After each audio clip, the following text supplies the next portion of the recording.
De quoi on va parler aujourd'hui, Ariana? Dis-moi tout. On va parler de la 6ème République.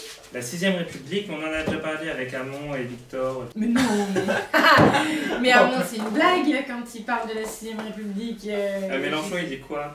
Mélenchon, il dit quoi? Dis-moi tout. Alors, Mélenchon, bon, c'est pas Mélenchon d'abord, hein, parce que Mélenchon, c'est le porte-parole de la France Insoumise.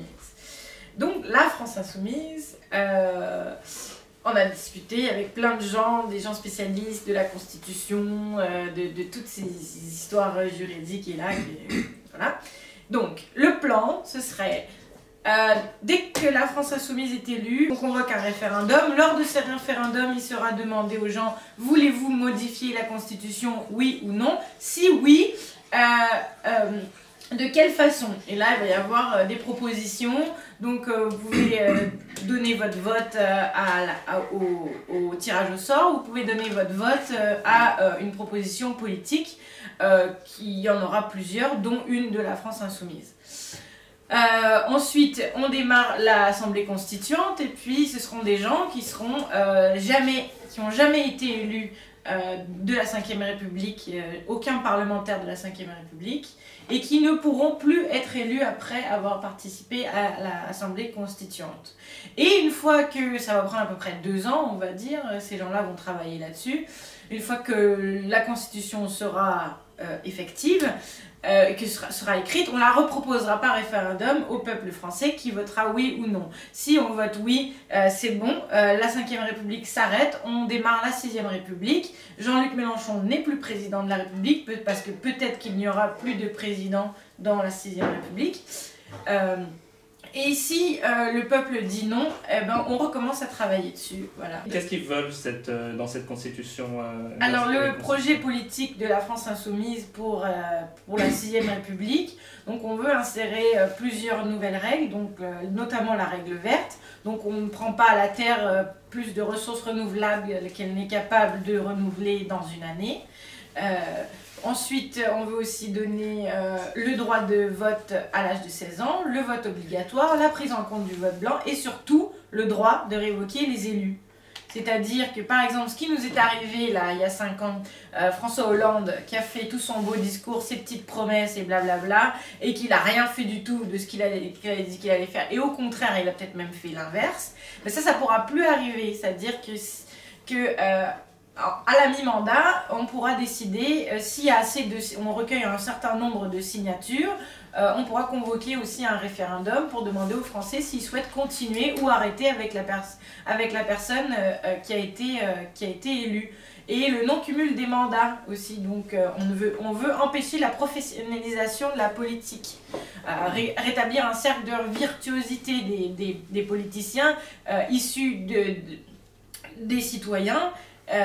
Donc non cumul des mandats dans le même temps et dans le temps aussi, c'est-à-dire que tu fais un mandat, après on te remercie pour tes services de la société, tu retournes à ton activité et quelqu'un d'autre prend la place. Donc il faudrait aussi penser, j'imagine, à instaurer peut-être un congé pour pas qu'on perde son emploi. Absolument, ça aussi ça a été pensé, donc il va y avoir ce qu'on appelle une disponibilité démocratique et citoyenne.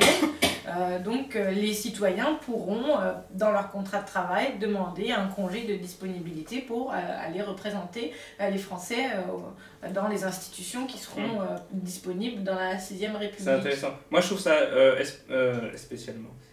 spécialement intéressant l'idée du tirage au sort. Moi je suis très favorable, même s'ils font ça et qu'ils réécrivent la Constitution, j'aimerais bien qu'on élise les députés de l'Assemblée nationale en général au tirage au sort, tu vois. Alors ça me plairait beaucoup. Alors ça va faire partie des débats dans l'Assemblée constituante. D'accord. Donc on pourra débattre de ce qu'on veut en fait. Absolument. Pas faire ça à la Constitution. Absolument. Dans l'Assemblée constituante citoyenne qui va réécrire la Constitution, ces personnes-là, ce seront des citoyens qui vont vraiment être attelés à la tâche de réécrire la Constitution. Ils vont faire des auditions, ils vont entendre des spécialistes, ils vont entendre plein de gens, ils vont écrire leurs trucs et ils décideront. Donc si toi tu penses que le tirage au sort pour les parlementaires c'est une bonne idée, eh ben sûrement que t'es pas le seul. Ça rentrera dans les discussions de l'Assemblée citoyenne. Et après, une fois, parce qu'il y a peut-être des inconvénients à ça qu'on réfléchit pas tout de suite, tu vois, et il faut en discuter avec des spécialistes, et puis les gens qui... Tout le monde, il faut en discuter avec tout le monde. Ça pourrait être intéressant, ça a fonctionné déjà en Islande il y a quelques années de ça. Ils ont réécrit la constitution, ils ont invité 1000 personnes à participer et aussi tiré au sort. Et ça avait été un grand succès. Mais c'est un succès en Irlande. Et d'ailleurs, ce qui est intéressant avec ce qui se passe avec l'Irlande, c'est qu'ils sont pas beaucoup de gens. L'Islande. Ils sont 6 millions d'habitants, ils ont été capables de faire ça. Nous, on est 66 millions, on est largement capables de faire ça. On a la force du nombre. Très bien. Bon, bah, je pense qu'on peut...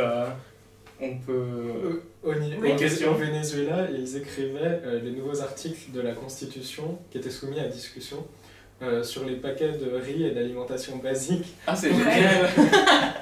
Pour que les gens en discutent pendant les repas, en famille. Mais ils sont intelligents, ces Vénézuéliens, faut pas croire. Bon. Mais il y a les Tunisiens aussi qui ont réécrit leur constitution récemment. Et d'ailleurs, le projet politique de la France Insoumise pour la réécriture de la constitution s'est beaucoup inspiré de ce qui s'est passé en Tunisie il n'y a pas très longtemps.